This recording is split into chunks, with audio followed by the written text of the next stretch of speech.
This is the Carado T348 motorhome. It is on a Fiat Multijet 2.3, as you can see, and well, the base price is 43,000, but in this case it's 52,294. 683 centimeters long, 233 centimeters wide, 291 high, and it's got an internal height of 210 and has a payload of 590 kilos. This vehicle has a side bed there. Now, there is an advantage on side beds. When you get older, they're easy to get into, but on the other hand, you pay for that by having a small garage, very little storage space. You may be thinking about the unusual shape. Is that a problem? Well, it might look like a problem when you make the bed, but it isn't. I'm sure I don't make the bed very well, but I don't think it's a problem at all. It's the sort of thing that you sort of get used to.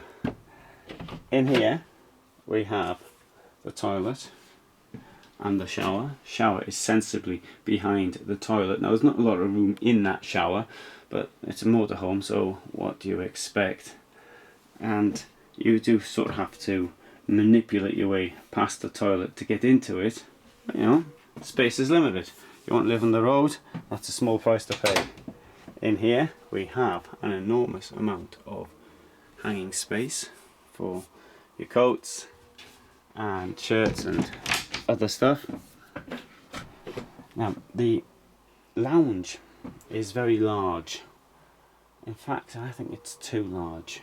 I can't see the point of having this extra bench here, and I appreciate that this is probably, you're thinking of having kids around. You've got this bed above the lounge, because when you walk into the lounge, and this is a problem because now I've gone up a bit, and now the clearance is, I can feel myself touching the bed itself, so the clearance there is approximately 175 centimeters. So if you're taller than I am, I don't think that this would be suitable, or you're having guests who are taller than I am. Other than that, one advantage for this bench here, it's a great place to put your feet. I won't put my feet on now because I've been outside in the snow with these shoes on. There's a lot of space down there though, I've got to say, so it doesn't look too cluttered. Suitable for the full-timer? Well, maybe. It's plenty of storage, although you're not going to get a bike in there, so you cyclist, the bike goes on the rear, or alternatively it doesn't go with you at all. I don't know, make your own mind up. What do you think?